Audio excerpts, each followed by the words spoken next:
from 17 to 23. Sana lumabas na siya. Okay? Just listen and follow me. Do we have the outline?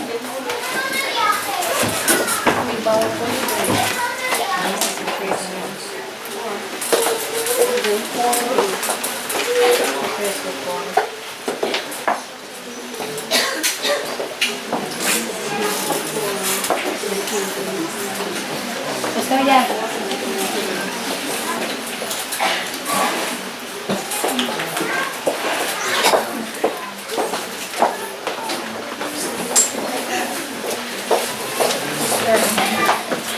I would like you to follow me in these verses because this is the blessing of being a disciple of Christ who are walking in the Spirit. In Ephesians 4:17 to 23. So I tell you this and insist. When we are insisting on a fact, we need to remember this. So I tell you this and insist on it in the Lord, that you must no longer live as the Gentiles do, in the futility of their thinking. They are darkened in their understanding and separated from the life of God. The Gentiles are living separate from the life of God. Because of what? Ignorance that is in them, due to the hardening of their hearts. They, having lost all sensitivity, they lost their sensitivity. Their life has no sense at all. They have given themselves over to sensuality, so as to indulge in every kind of impurity, with a continual lust for more. You, however, did not come to know Christ that way. We have different lifestyle. Surely you heard of Him, and you were taught in Him accordance with the truth that is in Jesus. We are completely living a different kind of life because we have the truth. You were taught with regard to your former way of life to put off your old self.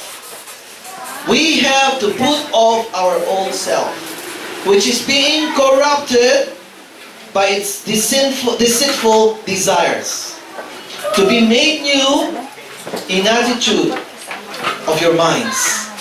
We need to renew the attitude. When we talk about behavior and attitude, we have to change, renew, and put on the new self. We are new. Created what? For what purpose? Created to be like God.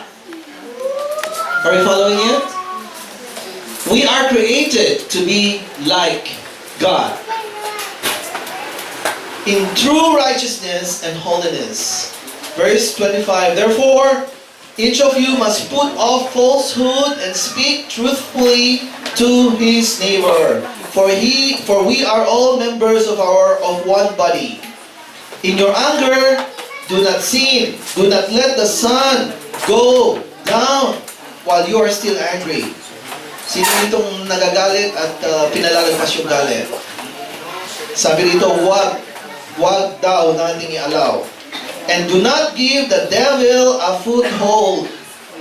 Kapag meron po tayong hatred and anger, yan po ang foothold. You know what foothold is? Pag yung pong pinto pinuksan, at nilagay niyo po yung paaron, hindi maisasara. Okay? Yun po yung foothold niya na kaya niyang pumasok sa inyo when you have this kind of attitude in your heart. He who has been stealing must steal no longer. Am I reading the right verse?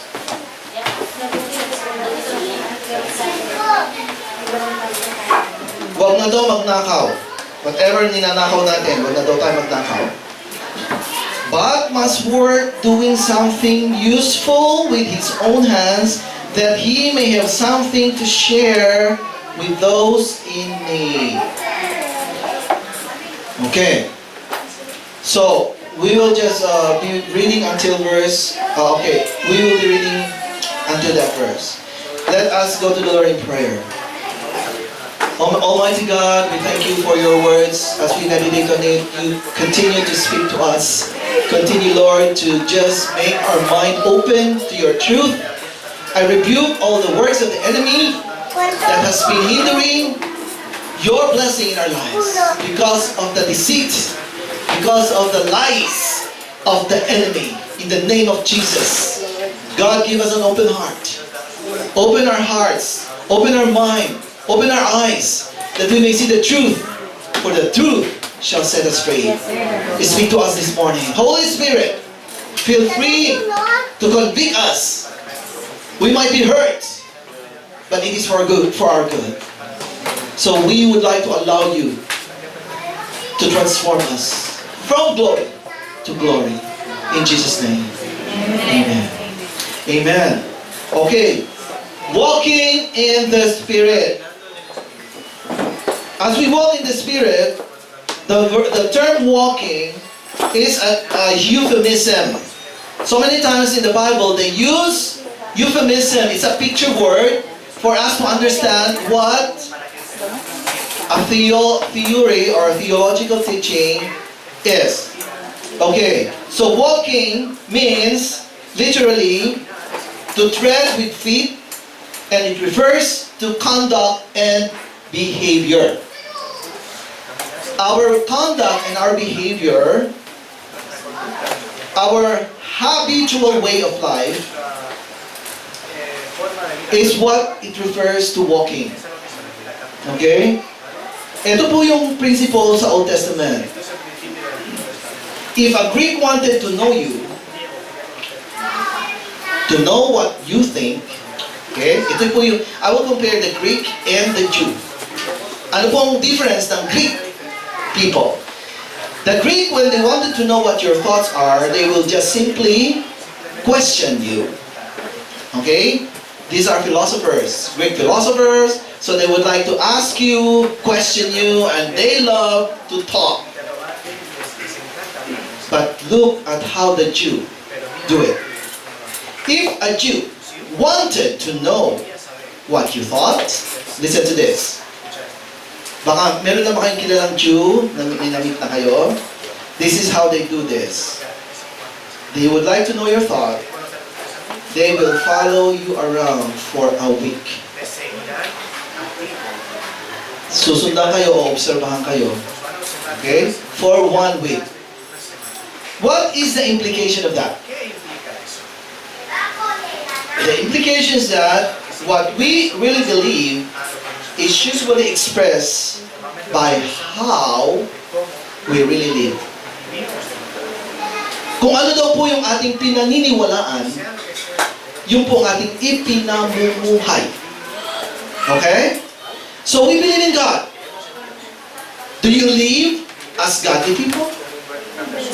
Okay? That is the implication. What we really believe is usually expressed by how we really live. The walk of a believer implies that Christian will give attention to his or her spiritual walk. What we believe ought to affect the integrity of our character and pattern of our behavior.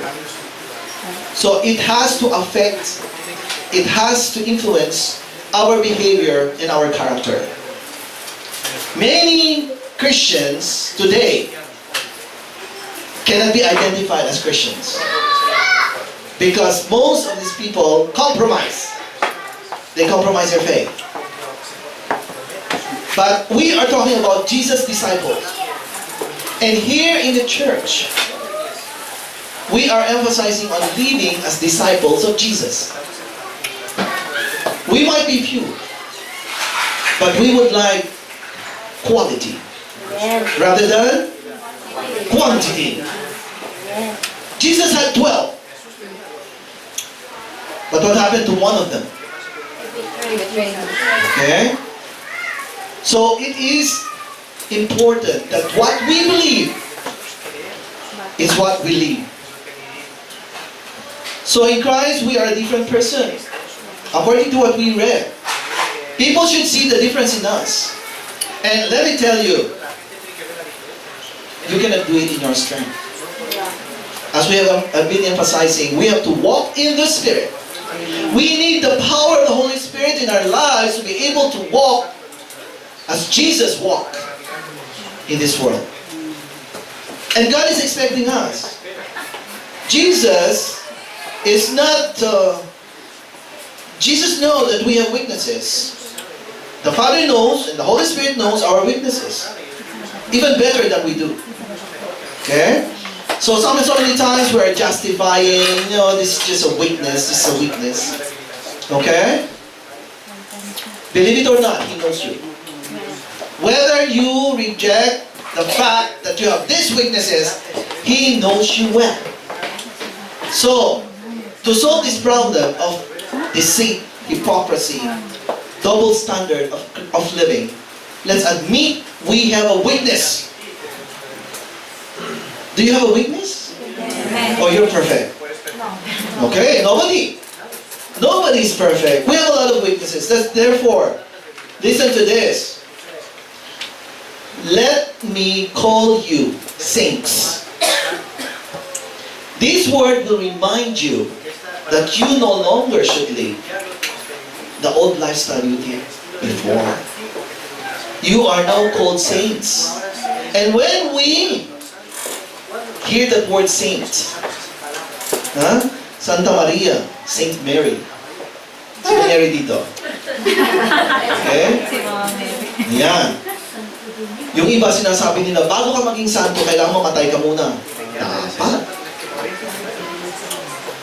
Patay na ba kayo? Yes. Kung patay na tayo, santo na tayo. Amen? Oh. Dapat mamatay tayo. Okay? We have to die to ourselves. We have to die to our weaknesses. And the Word of God says that we are no longer living in an old life, but we are now new creatures. And we are already stranger of this world because our home is waiting in heaven. The other day, I've been hearing these people talking about the mansion. They're comparing, my mansion. I would like to, Pastor, can we request in heaven how we would like to decorate our mansion there? Yeah. They are already expecting. They're already aspiring, to see their mansion prepared for them. That's how we should live. We should be excited about what the future holds. Kasi po dito sa mundong ito, takot silang mamatay kasi hindi pa sila patay. When you consider yourself dead, ano ba kakatakutan mo? Patay ka na. Do you see the logic there? Okay. At kung patay ka na, yes, Pastor, patay na ako. Patay na ako. Okay? Konting nakarinig. Hindi kami sa kanya. Hindi obra sa akin yung mga bakit na yan. Okay, kakalabitin. Patay ka na ba dyan? Ayaw nga pala, Pastor, patay na pala ako. Yeah? Sabi dito, hindi daw tayo pwedeng matulog na may galit sa puso natin. Sinadya maraming kagalit. Mamatay ka to that anger. Do you have a way to cut all of these lies in your mind? Kaya kayo hindi makatulog? Iniisip niyo yung ginawa sa inyo. Yung sinabi sa inyo. Konting narinig. Hindi na makatulog. Sa halip na mag-meditate ng Bible, ang minemeditate yung narinig. Nag-i-amen tuloy? So, pinag-usapan natin yung dying? Hey, ano man ang sabihin sa'yo, you're already dead. Okay? Ang inyong magiging attitude pagka meron kayo mga narinig na gano'n, Lord, thank you for saving me. I know, I admit, I had sinned against you. Forgive me. Now, take it away from my mind. Kasi kapag hindi mo pinatawad ang sarili mo, ang kaaway po, lagi po yan po ay relator, ang mga kaaway po. Si Satanas po ay relator. Alam niyo pong attitude ng relator? Makukulit! Ayan po. Wala pong tigil yan. Ha? They dig the past. Okay? Kayo po ay redeemed relators na. Kaya huwag kayong makasakta. Yung mga relator dito, redeemed na kayo. Sinasabi ko lang yung attitude ng mga relator. Tama ba? Ang lagi nilang nasa bukang bibig ay yung past. They live in the past. Hindi sila nakakalimot. O yun na yun. At yan po ang kaaway. Nalilimutan mo, i-remind niya. Ayan. Meron tayong reminder. Okay? So, yan po, ang tinatawag po dyan, yan po yun. If you're not aware, but he is the accuser of the brethren. Alam niyo pa ang past ninyo. Kaya dapat po i-confess na yung past na yan. Kasi kung nakasikreto pa yan, pag sinabi ng accuser, masasaktan ka. Pero kapag na-expose na po yan, ano man ang sabihin ng accuser? I'm already forgiven. You can say whatever you want. My past has been forgiven. Amen? So, patay na po tayo. We are no longer living in our old self. Pag binabasa natin dito sa Bible, you are now a new creature. All has passed away. Behold, all things has become new. Para sa inyo, it doesn't make sense. Ganun pa rin naman ako. Pandak pa rin. Pangok pa rin. Alam niyo nung isang araw na pag-usapan namin, hindi po nakikita yung ating physical, nakikita po yung glory ng Panginoon sa buhay natin. Kaya po, nagtataka sila, bakit ikaw na ba yan? Before kilalang kilala kita, ganun ka. Ngayon, ikaw na ba yan? Anong nangyari sa'yo? Anong iyong beauty secret? Ha? Ay, sumasakot yung pants na.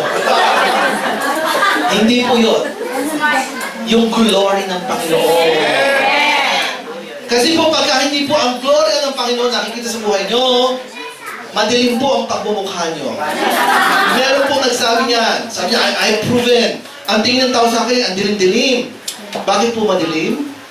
Kasi may mga spirit behind. Kasi po yung shadow ni Satan ang nagko-cover sa inyo. Kapag po sa glory ng Panginoon, wala na po yung mga shadow na yan. Tayo po ay lights of the world. Amen. Ayan. So kitang-kita po, kahit malungkot yung katabi mo, ano ka pa? Bakit pagkasama kita? Nawawala ang aking kabigatan. Pero merong tao, pag nakita na, ay, naku, yan tao na yan. Huwag mong lalapitan yan at siguradong depressed ka pagkatapos. Pero ba kayo kilala gano'n? Nadidepress kayo. Hey, die to yourself. Ha? Kung minsan yung sabi nga, yung daw magnanakaw, galit sa kapwa magnanakaw. Okay? Ayan. Kasi kilala mo, katulad ng ugali ng tao, galit ka doon. Kasi nakikita mo yung resemblance mo. Ha?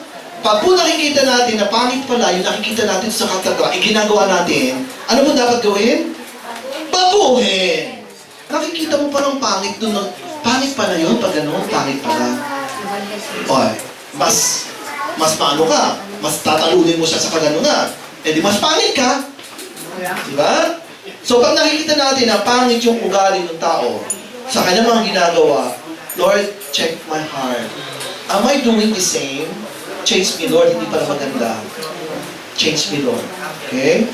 So we are talking about walking, and the Lord would like us to die to ourselves. We are no longer living in the past, but we are saints. We are called saints of God. And the Holy Spirit know Jesus Christ is there to assure us that the Holy Spirit was sent. He was the one who baptized us. He was the one who promised, I will go to the Father, but I will not leave you. I will send someone to be with you. So we have to walk in the Spirit. We have to die to ourselves and walk in the Spirit. Yung pong ating mga lumang pagkatao, dapat po chinecheck na natin. And let the Holy Spirit remind us. Kapag ni-remind po tayo ng Holy Spirit, in a form of accident, in a form of problems, matuto po tayo. Para hindi na po maulit-ulit yung ating ginagawang pagkakamali. Okay? Bakit po kailangan na tayong i-remind? That our Father knows our weaknesses even better than we do. And He does not expect us to become saints overnight. Listen to this. He does not expect us to be saint overnight. He is patient enough. Pero, meron pong pero yun. He is demanding it. We have to change. We have to keep moving towards the direction where He is. We have to be transformed from glory to glory. So as disciples of Jesus, according to Galatians 5:16, I say then, walk in the Spirit, and you shall not fulfill the lust of the flesh. When we walk in the Spirit, we will no longer fulfill the lust of the flesh. Are we walking in the Spirit? Okay, amen. But at times, na-stumble pa rin tayo, nagka-fall pa rin tayo. But you know what? Let me tell you. The world is no longer interested in your talking. They would like to see your walking. Christian, tama na yung ako ay Kristiyano. Lead it. Live the way Jesus lived. And you could live the way Jesus lived if you will walk in the Spirit. Every day you'll walk in the Spirit. Yesterday was a very special day. All Saints Day. Araw ng mga patay. At kung namatay na tayo, araw natin yun. Yeah? Patay na tayo. Dapat nakikita na natin ang Spirit. Are you walking the Spirit? Pastor, hindi naman ako aswang, no? Yung mga Spirit, mga aswang yun. Okay, when we say walking in the Spirit, it is no longer the flesh that is guiding and leading you, but it is your spirit. Meron pong civil war na nangyayari sa ating mga buhay. Kapag meron po tayong decision na gagawin, lalo na pag may mga temptation around, nag-aaway po yung ating espiritu at yung ating soul, which is connected to the flesh. Yung soul po, yun doon po yung ating will. Okay? So, kung ano yung gusto mo, yun ang gusto ng flesh, yun ang gusto ng soul. Kasi yung soul, doon po yung ating free will. Okay? Kaya nga, ito po yung sagot dun sa sabi nila, bakit hinayaan ng Diyos na mangyari lahat kung makapangyarihan siya? Bakit niya hinayaan na mamatay yung aking ama? Bakit hinayaan na nagugutom ang mundo? Bakit? Ang dami natin tanong na bakit. Ito po. Human race was created in the image of God. At yung pong free will na binigay niya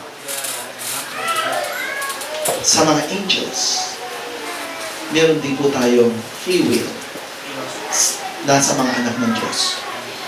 So, yung pong desisyon na ginagawa natin sa buhay, yun po ay desisyon na natin. Hindi po yung desisyon ng Diyos. At lagi natin sasabihin, ang Diyos na may kasalanan kung bakit ako nagkaganito. Walang koneksyon Kung pinili mo na pumunta ka sa impyerno, ikaw ang pumili. Ang gusto ng Diyos, sa langit ka. Do you understand that? Huwag yung, pag kayo nagkakaroon ng problema, bakit Panginoon? Bakit ako pa? Para pumalisin natin yung bakit pa ako pa, bakit nangyayari ito, mamatay na po tayo sa sarili natin. At subukan po natin, let us walk in the Spirit. When we walk in the Spirit, meron pong whisper. Lagi tayo naririnig, anak, ito ang gusto ko. Ayaw mo yan, pero gusto ko. Sundin mo lang. At makikita mo, merong breakthrough. Amen.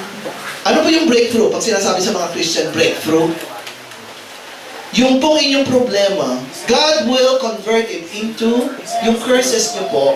Yung curses na inyo pong dinadaan dahil po kayo. Bakit po tayo nagkakaroon ng curse? Because we are living in sin.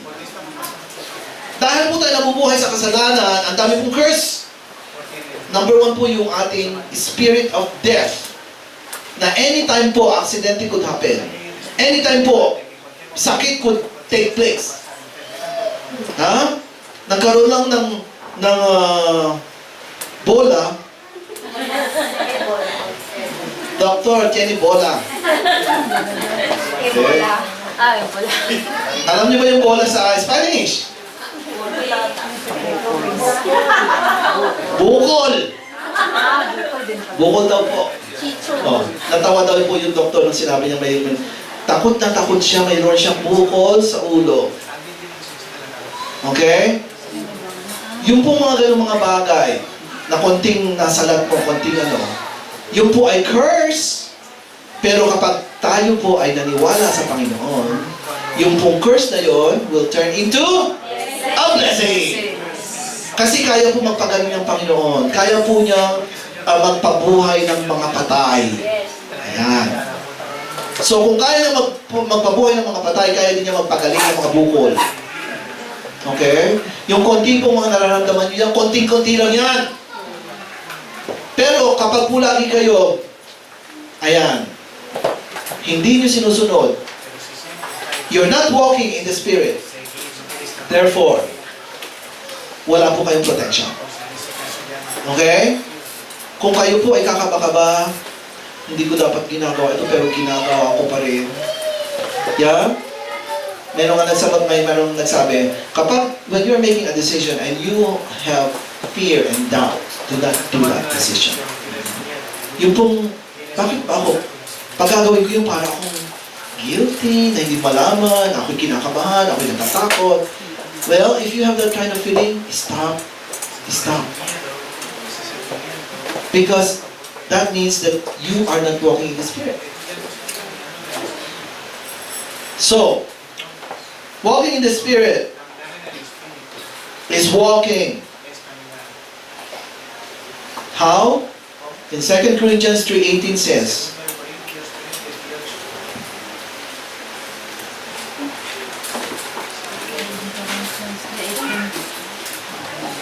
Second Corinthians 3:18.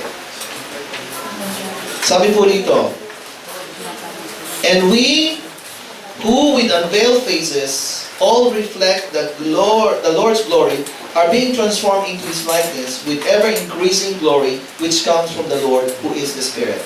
Tingnan niyo po ito. Meron daw po tayong unveiled faces. Yan. Yung pong ating mga mukha, wala na pong tapal. Ha? Okay? Unveiled faces. We who with unveiled faces, inalis na po kasi natandaan niyo po si Moses nung makaharap ng Diyos. Nung pagbaba niya po sa mountain, ano nangyari sa mukha niya? Shiny. Oo, nakakasilaw. So, kailangan po magsuot siya ng veil. Okay. Sabi po rito, yung ating unveiled faces reflect the glory of the Lord. Pag po tayo, every single day, nagpe-pray, nagbabasa ng Bible, nag-spend po tayo ng time with the Lord, meron po nag-shine na nare-reflect sa mukha natin. At pansin po ng mga tao yan. Pero pag hindi mo ginagawa yan, pansin din ng mga tao. Ang mukha mo kulubot. Ha? Hindi mo, kahit ang dami mong makeup na ilagay dyan, hindi mo maintindihan bakit. Ano ang kulang? Kaya po yung mga naglalagay na ng makeup, ano pa pinagagawa nila, no? Nilalagyan na ng makeup yung mukha, hindi pa kontento. So, nagpapa-opera na. Kasi kahit anong ganda nila, pangit pa rin ang tingin nila sa sarili nila. So, anong gagawin nila? Pupunta sa operasyon, pouted lips. Pinag-pouted na yung lips nila. Ano yung tsura na? Ang una ang ganda-ganda. Lalo silang... hindi ba kontento? Siyempre, pumangit na, no? I-repair naman yung mata naman. Alam mo na katawa yung mga artista na hindi mo na makilala. Yung ang ganda-ganda nila ng mukha, ngayon mukhang pagang-pagang na. Napansin nyo? Mas gusto nyo bang, sana maibalik yung mukha ng artista ng dati. Ngayon, hindi na. Okay. Bakit po kahit anong lagay nila ng makeup at anong operasyon nila sa mukha nila, pangit pa rin ang pakiramdam nila? Magaganda sila. Pangit ang loob nila. Kasi po, ito pinag-uusapan natin po, glory ng Panginoon. Kaya po, wala silang glory. Kahit anong fake na pag-smile nila, mukha pa rin sila naka-ano. Yan. Tapos yung nagpapa-facelift, hindi maka-smile na.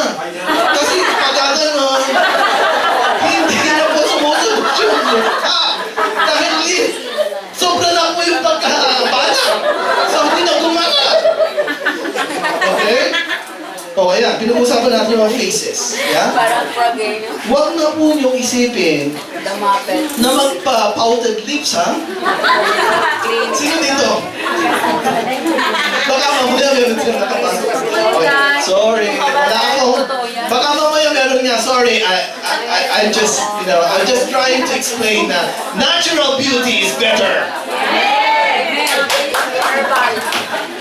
Herbal. Sorry ako pag meron dito. Sino ayaw? Mamaya na lang, ha? Mamaya na lang ako magsusorry. Okay.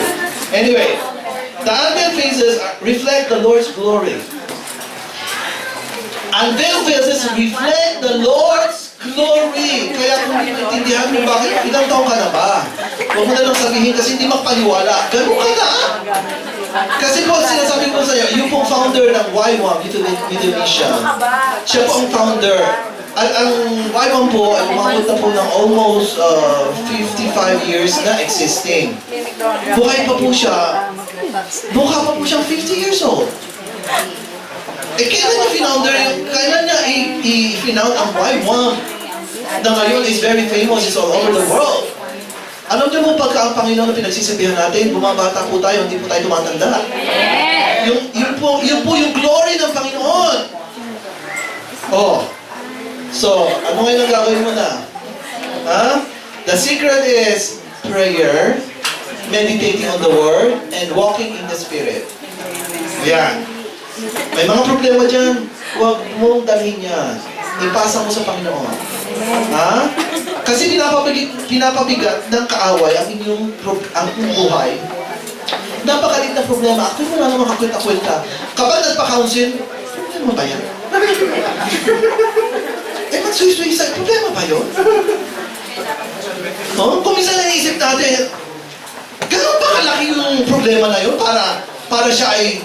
Kasi meron po, doon po sa Paris, meron po doon isang known na figure na according to the history, this is a woman who committed suicide. Ano na kung dahilan kung bakit siya nag-suicide? Hindi po niya makita ang love ng buhay niya. She's looking for someone to love her. Ang ganda-ganda po nung, yung statue, ang ganda-ganda. Wala po siyang makita. Desperation. If you're maganda, maraming makakagusto sa'yo. Pero anong problema dito sa babae nito? Bakit siya nag-suicide? Nag-suicide siya dahil hindi niya makatagpo ang pag-ibig ng buhay niya. Di ba? Problema ba yan? You know what? Huwag kang mag-suicide dahil wala kang boyfriend, girlfriend, ha? We should... ayan, mga tinamaan ba? Sorry. We should focus on the love of God in our lives. And you know what? Ang pag-ibig ng Panginoon po is more than sufficient. Kahit po kayo may boyfriend, may girlfriend, at wala pong pagmamahal ng Panginoon sa buhay nyo, wala rin po. Yung may mga asawa dyan. May mga asawa na nga. Ha? Iba? Tingnan mo, alam na alam niyo? Pag wala po yung pagmamahal ng Panginoon, kahit po ilan ang minamahal niyo, dadami lang po yan. Hindi niyo makikita. Okay? So, our glory, the glory of the Lord reflects in us, and we are being transformed in His likeness, and with ever-increasing glory, which comes from the Lord, who is the Spirit. Yan. So lahat pong ito, yung pong ating glory, yung pong ever-increasing glory na ating pong nararanasan sa buhay natin, galing po yan sa Panginoong Jesus. At ang Panginoong Jesus po, siya po ang nag-reflect sa ating buhay. Kaya po kahit marami na po kami experiences na nakaupo ka lang dyan, sasabing Christian ka, yan. Katulad nung the other day, dinala lang namin yung sound system. Okay? So sabi niya, pag kayo dito, pag kayo nagtanong, pag nagpa-repair kayo, yung tinatawag ng presupuesto, anong tawag yun? Okay, budget. Okay. Pag humingi kayo ng budget, kung how much it will be repaired, it will cost you 40. Just for presupuesto, just for asking for the budget. Meron na kagad 40 yun. Okay? Tapos ito kinakausap kami. All of a sudden, tumigil yung manager. By the way, from what church are you? So, hindi po kami nakaimik kasi hindi naman po kami ron para mag-evangelize or what. Alam mo, ang next word na sinabi niya, alisin mo sa kanyang resibo, alisin mo sa resibo nila yung 40 euro budget price. Alisin mo yun. Okay? Isunod mo dyan para hindi sila singilin. Yung resibo, ginawa ko yung resibo. You know what? We're just there. We're not a simple person, but people will discern kung sino yung nasa iyo. And you know what? Sa mga trabaho nyo, huwag kayong magugulat bakit kayo ay nagkakaroon ng favor. Kapag faithful po kayo sa Panginoon, faithful, you know what I mean, faithful, obedient. You are praying. You are doing the will of God. Favor po ang kapalit. Yung mga senyora nyo po, magtataka kayo, ay, nung una, ganyan-ganyan, naririnig ko, ganyan-ganyan sila. Pero sa akin, bakit po? May nakikita sa inyong iba. Bakit kayo pwedeng pagkatiwalaan ng gano'n na lang? Bakit nagbabago ang senyora kapag kayo ang naging katulong nila o naging kasama nila sa bahay? Okay? So ito po pinag-aaralan natin. This is the Lord Jesus Christ being reflected in you as we walk in the Spirit. So listen to this again. And we who with unveiled faces reflect the Lord's glory are being transformed into His likeness with increasing glory which comes from the Lord who is the Spirit. So, when we walk in the Spirit, wala po nakikita ang mga tao except Jesus in us. So we are conformed to the image of Jesus. And the Holy Spirit is the one doing it. We might be wondering, gusto mong mag-pretend na hindi ka Kristiyano, huli-huli ka pa rin. Alam nila ang mga Kristiyano. Okay? Kasi po, kahit po natin gustong gawin, ang Holy Spirit biglang, hindi maganda yan. So tayo naman, thank you Lord for reminding me. Ang meron po nang sabi rito, iba pala yung peace. Yung nabubuhay na may kapayapaan kaysa yung nabubuhay na puro ka dyan, pagtatago. Parang ang kriminal na, ito naman to, pakiramdam mo parang kriminal, wala naman akong ginagawa, parang kriminal. Pero kapag tayo lumalakad in the Spirit, kahit po sino kaharap natin, kaya po nating mahalin, kaya po nating ismailan, kaya po nating sabihin na God loves you, there's still hope, don't worry, I'll pray for you. And when you pray, these people will see the glory. Because God will answer your prayers. We are conforming the image of God as we walk in the Spirit. Through the Spirit's transforming work in our lives, we learn to love to do what the Father asks us to do. We glorify God in every part of our life. Listen to 1 Corinthians 10:31. Whether you eat or drink, whatever you do, do all to the glory of God. Kahit daw yung kumakain lang tayo, nagbabanding tayo, kumakain tayo dyan sa Kentucky, sa Dunkin' Donuts, nagtatawanan tayo, yung ating pong yung fun time natin, ibang-iba po. Yung pong ating tawa, genuine po. Hindi yung, ha ha ha ha. Hehehe. Para lang sabihin na masaya siya, ha ha ha. Paglalagay ng sound. Pero yung mukha, kitang-kita, fake. Pero dito, pag tumawa, parang kinikiliti. Totoo ba? Do you experience the joy of the Lord? Yes! Naku po, pag tayo nag-banding, para pong nakawala eh. We don't mind what people say. So, yung mga tao, hindi nyo napapansin, nakikinig din sa inyo, nakikitawa na eh. Curious sila. Because they see a genuine thing from us. Okay? So, this is it. Whether we eat or drink, whatever we do, all for the glory of God. And it says in 1 John 5:3, for this is the love of God, that we keep His commandments, and His commandments are not burdensome. Ito po, kapag po tayo obedient, it's because we love God. More than our life. More than anything. I ask you that question this morning. Do you love God? Amen. Gusto ko pong alalahanin niyo si Peter. Ilang beses po tinanong ni Jesus, Peter, do you love me? Ilang beses po? This morning, gusto niya pong itanong yan sa inyo. Do you love me? Do you love me? Amen. Then do what I commanded you. Bakit po tayo matitigas sa mundo? Mahal mo kami. Kasi hindi po natin siya mahal. Mas mahal po natin sa sarili natin. Mas mahal natin yung ating mga pamilya.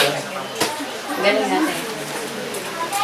Meron po akong na-realize this week na yung masyadong pagmamahal sa pamilya is an idolatry. Kasi po, inilalagay natin ang ating pamilya na Diyos natin. I will die for my family. That is wrong. Let us die for God. And there will be fruits. Ang result po, ang benefit po, at po inuna natin ng Panginoon, sabi po niya sa kanyang pangako na hindi po nagbabago, seek ye first the kingdom of God. And all, ano pong ibig sabihin ba all? All of this will be given to you. All will be given. ATM. Kailangan mo ng pupok sa ulo? Kailangan mo ng aksidente? Kailangan mo ng merong mangyari bago sumunod? That is not love. That is rebellion, and that is stubbornness. This morning, let us go to the Lord. And let us give Him our answer to this question. As Jesus asked Peter this morning, in my spirit, in my heart, the Lord is saying, ask this to my people. Put your name there. As He took the attention of Peter. Do you love me? And He is asking it 3 times. And you have to answer Him 3 times. Let's all stand up.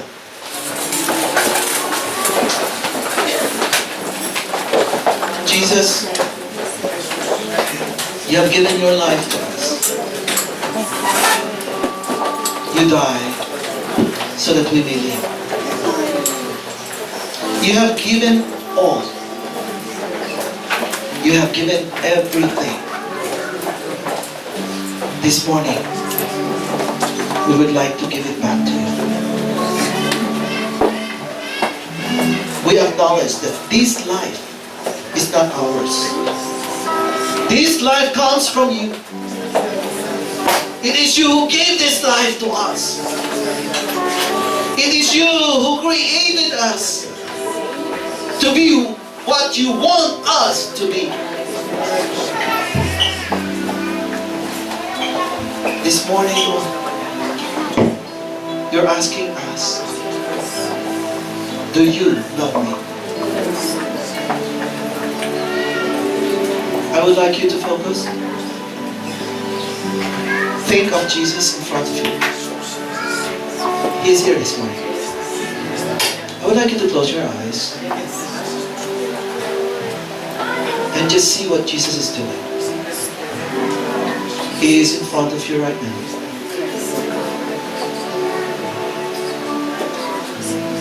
He is telling you, do you love me? Do you really love me, my child? Are you willing to give up? The most important thing, for my sake. If your answer is yes, Lord, I am giving it up. I surrender all. All. Raise your 2 hands as an act of surrender. This is a prophetic act this morning. Say this prayer with me. Jesus, I love you. I surrender all. I give you my life. I give you my evidence. I give you my burdens. And I'm willing to walk in the Spirit. To live the way you live. And to reflect your glory from here on to eternity. Jesus, you are all. You are everything for me. I love you. In Jesus' name. Amen. Let me pray for you. Lord, thank you so much for the decision that your children have made this morning. In Jesus' name, I cut all of the curses. You are now free from these curses in Jesus' name. And receive the blessing. God will transform your curse into a blessing.